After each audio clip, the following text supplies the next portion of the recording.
It's been a few months since I last made an overrated, underrated, properly rated video, and I think we're all well fucking overdue for a new one. Get ready to hear my opinions about topics you, the fans, asked for coming up right after this. Before I continue, I just want to give a shout out to the sponsor of today's video, DraftKings Sportsbook. It's officially fall, which means that football season is in full swing. While teams are spending their week practicing and prepping for their next game, you can get into some of the action too. Today's video sponsor, DraftKings Sportsbook, an official betting partner of the NFL, is dishing out a sweet offer for all their new customers. All new customers need to do is sign up using promo code BARRY, bet $5 on any pregame football wager, and receive an additional $200 in free bets if your bet cashes. That's right, new customers who bet at least $5 on any pregame football wager will get an additional $200 in free bets if your bet hits. Plus, with same-game parlays, you can combine multiple bets from the same game to give yourself a shot at even bigger winnings all season long. For those in a state where sports betting is not yet available, don't forget about DraftKings Daily Fantasy, where they have been innovating even more ways to win some cash this football season. DraftKings has been around for a while, so you know your funds are safe and can be drawn whenever, wherever you want. Download the DraftKings Sportsbook app now. New customers use promo code BARRY and receive $200 in free bets if their bet hits after placing a $5 pregame football wager. That's promo code BARRY only at DraftKings Sportsbook. Spicy Chick-fil-A sandwich. Penny Hardaway. I feel he could have been top 5 all-time for point guards if he didn't get injured. His height, skills, and slashing, no offense to O.J. Simpson, were top tier. Also love your humor, Barry. Well, Penny was only great for about 2 or 3 seasons. Even if he had stayed healthy, I don't think he would have reached top 5 point guard ever heights. Maybe top 10, although I'm not sure. He never had 22 points per game or 8 assists per game in any season, even before his injuries. He benefits a lot from people's childhood nostalgia. Verdict, overrated. BM Brown, 17. Nick Chubb, I think he's been the best running back in the league for a while, but nobody really talks about him. Underrated, to be honest. I agree, Chubb is an excellent player. He's been very good from the moment he entered the league. He averages 5.3 yards per carry for his career, which is better than Barry Sanders. Is he underrated, though? I'm not sure. I tend to think that he is rightfully seen as an elite running back in the same tier as guys like Derrick Henry and Jonathan Taylor. Verdict, properly rated. Ice Twister. Halloween, the holiday, not the movie. It's celebrated in our house with more gusto than Thanksgiving and Christmas. Love the content, Barry. Thank you. Well, Halloween is the best holiday for one reason. It's the most flexible. As a kid, you love it because you get to dress up and get shitloads of candy. As you get older, you also love it because you get to dress up and go out and party and potentially do the sex with scantily clad members of the opposite sex. Thanksgiving is boring and Christmas just becomes a chore as an adult. Verdict, underrated. Dakota Moore. The Shining, commonly regarded as one of the best horror thriller movies ever with a prime Jack Nicholson. Most people love it, but almost no one younger than an older millennial has seen it or ever heard of it. Well, I've seen The Shining a couple times, and I think it's extremely boring. Sure, there are a couple good scenes, but I just don't find Jack Nicholson slowly losing his mind to be that scary. Psychological horror films like this just don't really do it for me. Although, if my wife was as ugly as Jack's is in this movie, I could totally understand him going crazy. Verdict, overrated. Jason Keller. Roger Maris, the player to previously hold the record for most AL home runs in a season in 1961, despite the record later being broken by Aaron Judge. Well, as of this video, Judge hasn't broken it yet. He's tied it, but he might break it. Anyways, Maris will always be known for 1961, but he actually won 2 MVPs. I was stunned at how pedestrian his OPS plus and counting stats were outside of the 1960 and 61 seasons when he won his MVPs, though. I can't say he's overrated because he's not in the Hall of Fame, and his 61 homer season was truly amazing, even if all the advanced metrics say Mickey Mantle was the best Yankee that year. Verdict, properly rated. Natal Lorenzo, hope I said that right. Andy Reid,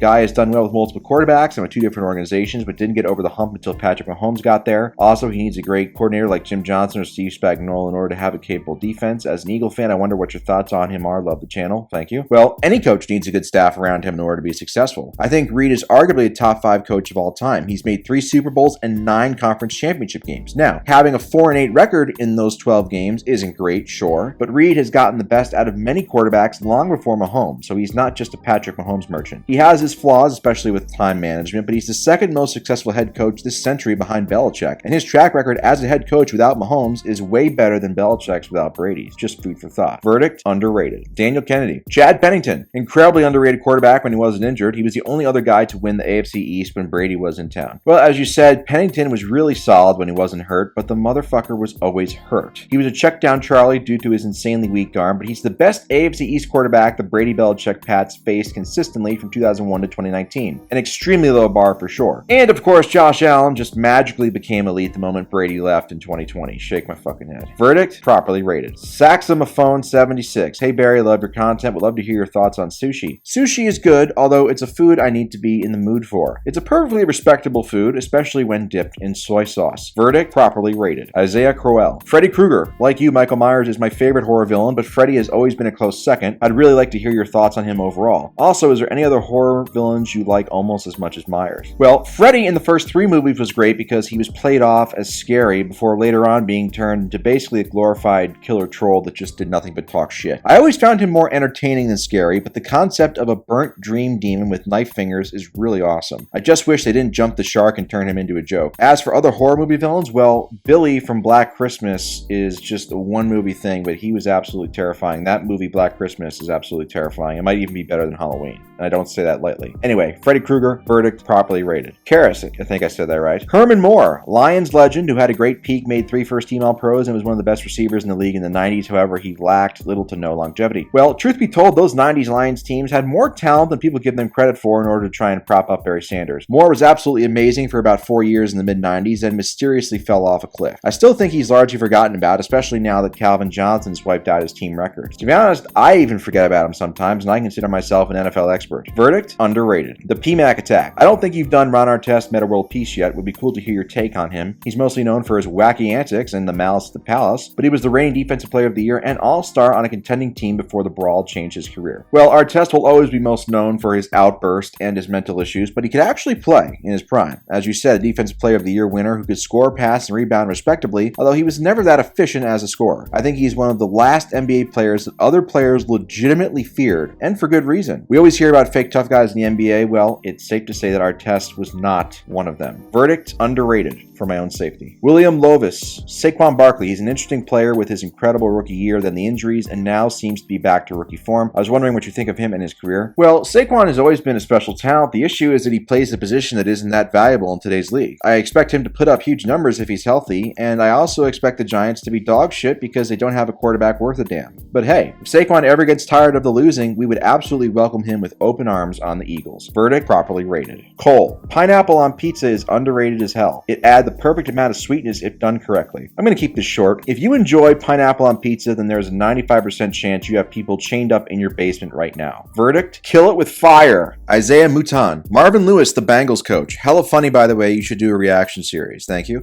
Well, on one hand, no offense to Shaquem Griffin, Lewis gave the Bengals several legitimately good teams and playoff appearances, so I don't think he was a bad coach, but on the other hand, I can't remember a coach who never won a playoff game get a bigger leash than Lewis. He lasted 16 years without a single playoff win. That's insane. Verdict, properly rated. Titus Jackson. Jerry Stackhouse. He is the living proof as to why superstars are pushed too hard by the league and media. Had a near MVP season, then fell off. It was clear he left it all on the court, but didn't have the motivation to keep it up after not receiving any hype after his amazing season with the Pistons. Well, he was never in any MVP debates or a serious threat to ever win MVP, even in his best season, because those Piston teams were terrible. But I never saw Stackhouse as anything more than a high-volume chucker just like Allen Iverson. Any team that had him as its best or second best player was never winning anything. He was a decent bench player for some successful Dallas teams, but the fact that he got MJ comparisons coming out just because he was 6'6" and went to UNC shows how thirsty the media was back then for the next MJ. Verdict, overrated. Elf Puffs. Todd Gurley. Short career ended by injury, but his peaks were great. Well, I always felt that Gurley was good, but a bit of a goal line merchant, and people who just looked at his raw stats were misled to how valuable he really was. He fell off faster than Ja Rule due to injuries. Nobody overrates or even really talks about him anymore, but he never should have gotten any MVP votes. Plus, the Rams have continued to do just fine without him under McVay. Verdict, overrated.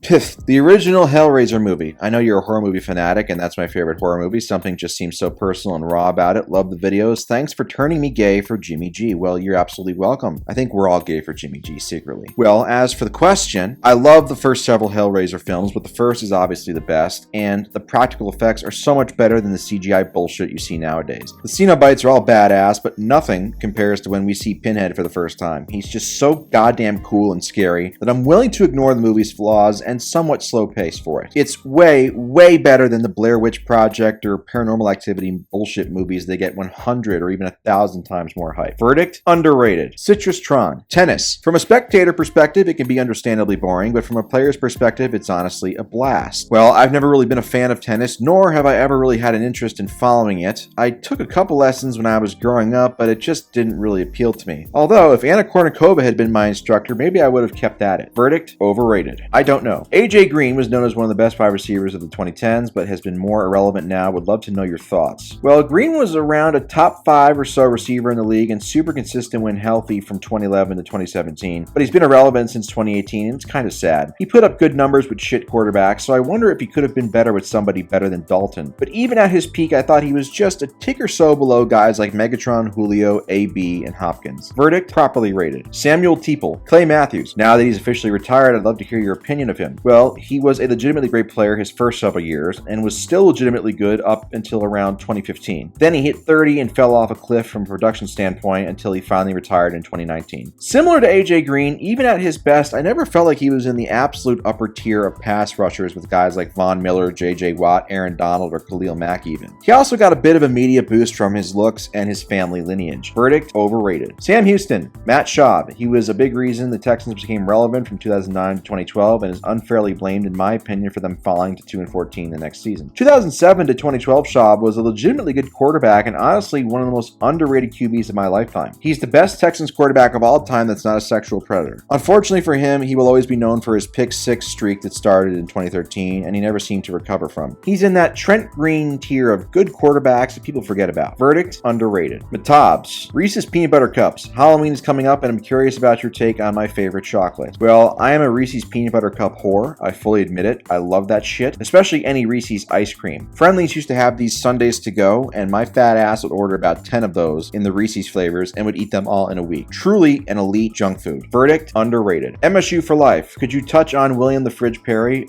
No, because that's illegal and I don't have his consent. How do you think he'd do in today's NFL? By the way, love your videos. Truth be told, the Fridge wasn't that good of a player. Despite his popularity and the goal line touchdowns he scored, including the one in the Super Bowl, he never even made a Pro Bowl in his career. He was a career underachiever. If he wasn't that effective in his own era, I doubt he'd be much better in today's era. Verdict? Overrated. Mitchell Vernon. PFF. I've seen you say different things about them. Personally, I love the way they grade players and often use them to determine how a player is doing. Well, PFF has generated a lot of controversy over the years for how they grade certain players, especially quarterbacks. I think they slurp Brady too much, but I don't let their grades bother me really anymore. I think they can still be a good starting point for how to judge a player, but their grade shouldn't be used as the end-all be-all for your opinion about whether a player is good or not. Verdict? Properly rated. Nick Alberti. Chris Middleton. People forget the number of huge clutch shots he hit during the title run because of Giannis' dominance. Bucks just were not the same without him last year. Very little weaknesses in his game currently. I think Middleton's ceiling is a perennial all-star / third team All-NBA caliber player. He's too inconsistent to be a true star who can carry a team, and even when Milwaukee won it all in 2021, he was all over the place from game to game in the playoffs. But he is rightfully seen as one of the best second options in the league, and he looks like this fish. Verdict? Properly rated. Dylan Norman. Julius Randle. He's been slandered heavily, but he's also apparently good, leaving me interested to hear what you think of him. At his core, Randle is your typical good stats, bad team guy. He's not a true first option, and the one time we saw him in the playoffs as the lead guy with the Knicks in 2021, he was atrocious. He can still provide value as the second or third guy, but if he is your team's best player, you're absolutely screwed. I feel like most people realize this though. Verdict? Properly rated. Z. Schallenberger. Tim Tebow. His stat lines told the dismal story and he never had real success, but he was a fan favorite, solid leader, and a multi-talented quarterback. Well, I don't know about that last part. Tebow was a horrible NFL quarterback, but I truly do believe he could have had a long and successful NFL career if he had transitioned to fullback or a Swiss Army knife type of player like Taysom Hill. He had legitimate skills around the goal line and was built like a fullback. Unfortunately, he was just too stubborn to make the change. Verdict? Overrated. Trent Dasson. Top Gun Maverick, the biggest film of the summer, which cares for the mental well-being of its fans so much that it didn't bring back present-day Kelly McGillis. Jennifer Connelly for the win. Well, I agree with you there, but overall, and this might be controversial, considering the hype this movie got, I was expecting an all-time great movie, but I left the theater thinking that it was merely a good action film with a pretty generic plot. Yes, all the flying scenes were super awesome, but the plot itself was just really cookie cutter and pretty forgettable. Good film, but not an all-time great like so many have said. Verdict? Overrated. Although Jennifer Connelly is not overrated. Jay Kropp. Dan Marino. Never won it all, but played in a team sport. Dan Marino's Super Bowl ring count might be 0, but his goddamn testicle count is 2, and that's what really matters. This son of a bitch played quarterback the right way. He set fuck checkdowns and threw so many lasers in the tight windows downfield it's not even funny. Sure, this might be why he never won a ring, but I really don't care. Dan was the man, and the sport would be so much better if every quarterback played the way he did. Verdict, underrated, motherfucker. GB Al4, NFL theme on Fox gets me hyped a lot. Yeah, I guess the Fox NFL theme is okay, although I don't really think it stands out above CBS, NBC, or ESPN theme music, to be honest. The real superstar is the Fox NFL injury theme music. I've said for many years, I want the Fox NFL injury music playing at my funeral on a loop. It would really set the atmosphere and also be a reminder for my loved ones that I loved football. Verdict, properly rated. Jack Smith, Joe Gibbs. I think there's a real argument to put him in the pantheon of great coaches. 3 Super Bowls with 3 different quarterbacks is something no one else has done. Well, Gibbs was a great coach, no question, but I do think people overlook some factors that helped him get to 3 rings. It's true he never had a Hall of Fame quarterback, but Joe Theismann was an MVP caliber player in 1982. Doug Williams had an all-time great Super Bowl performance in 1987, and Mark Rippon was all-pro caliber in 1991. So it wasn't as if he had no good quarterbacks. Also, the rest of those teams were stacked at every position, especially among the offensive and defensive lines. Finally, 2 of his 3 rings came in strike-shortened seasons. As the kids would say nowadays, Mickey Mouse rings. He's great, but not the GOAT. Verdict, properly rated. Loyalty Uncrithro. How do you feel about coconut? People hate the sweets like Almond Joy or Mounds, etc. I enjoy them personally, but people just don't like coconut anything. Coconut is absolutely fucking terrible in any situation, and I don't know how any person can enjoy it. If you like coconut, I'm going to assume you like having shriveled ball sacks in your mouth. Verdict, overrated. Chandler Rogers. How do you feel about kissing on the first date? Well, considering I've never left my basement at any point over the last 20 years, I can't tell you what it's like to kiss a female on a first date. Verdict, incomplete. Irvin Productions. Jason Witten. Besides him not winning a Super Bowl, I think he's a top 10 tight end and maybe top 5 ever. Witten is absolutely a top 10 tight end ever just off of his production, but it always annoyed me how this fucker ran a 6'5" 40 and was always wide open somehow. He caught a lot of underneath passes and not as many touchdowns as you'd expect. He's a deserving Hall of Famer, but I would put him a tier or 2 below guys like Gronk, Tony G, Sharp, Gates, and Kelsey. Verdict, properly rated. Carter Thomas. Pat McAfee, he's a notoriously safe gambler and was a punting legend while in the NFL. Should he be Canton bound? Well, no, McAfee should not make the Hall of Fame. His career was way too short and punters almost never get in anyway. Although his star is rising so quickly now, I think most people have already forgotten about his NFL days. He's living the dream by just being a dude that everybody likes. I don't know him, but he seems like a good person, although I think he sucks up to his guests a little too much at times instead of asking them tough questions. He knows who I am, so that's cool, I guess. Verdict, properly rated. Kenneth Webb. Papa John's Pizza is the best quote-unquote fast food pizza out there. Clearly they're underrated as other pizza places exist, but I'd love your opinion nonetheless. Well, I haven't had Papa John's Pizza in like 10 years, but I never thought it was anything special. Of course, in the years since then, its brand has become famous for its founder being racist and doing weird interviews that are great meme material. Maybe Papa John is right though. Maybe a pizza reckoning will come upon us when we least expect it. I'd put Domino's ahead of it and have it on par with Pizza Hut. Verdict, overrated. Jake Bash. House of the Dragon. While I'm not ready to say it's better than peak Game of Thrones, I think the first season is already better than seasons 5 to 8. Well, let's calm down there, buddy. House of the Dragon is a good show, and I would say it's definitely better than seasons 7 and 8 of Game of Thrones, but that's not really saying much. I am not a fan of the 10-year time skip after 5 episodes since I feel like that's lazy writing. As of now, the characters are all still being positioned for later events, so it's too early to make any grand declarations, but I do believe it is, so far, a worthy prequel to Game of Thrones. Verdict, properly rated. Sean Stewart Mervyn. Baker Mayfield. He had many ups and downs in Cleveland before an injury forced him out, and now, depending on who you ask, he either had elite talent or is a bottom 5 starting quarterback. Would love to hear your thoughts. Well, I actually liked Baker for a few years and thought he was overhated, but I think at a certain point, you just gotta admit when a guy isn't good, and I'm at that point with Baker. He sucks now, which is disappointing considering he used to be fun to watch, but everybody thinks he sucks, so he can't really be overrated. Verdict, properly rated. Bagman. Christian Bale's Dark Knight. I think the Dark Knight trilogy is one of the greatest trilogies of all time, and I think it was better than the newest Batman. How do you feel about him? Well, the Bale Batman trilogy was great, but they weren't great because of Bale's performance as Batman. In fact, once you consider his hilariously awful Batman voice, you could say he was an average Batman, although his scenes as Bruce Wayne were always pretty good. The Nolan trilogy will always be more remembered for his villains, especially the Joker. Verdict, properly rated. And finally, Daily Dose of Baseball. The Cobra Kai Netflix series. I think that series is criminally underrated, and it explored the life of a character people generally didn't care about nor think about after the first film. What do you think, Mr. McCockiner? Well, having watched all 5 seasons of the show, I enjoy it, although it's kind of jumped the shark over the last few years. The show was at its best early on when Johnny and Daniel were still trying to reconcile and get over their rivalry. I honestly could care less about all the teenage romance drama drama that seems to take up half the scenes now. Also, some of the fighting scenes are just silly and far-fetched. Still, it's been a great show, and I'm glad it exists. Verdict: underrated.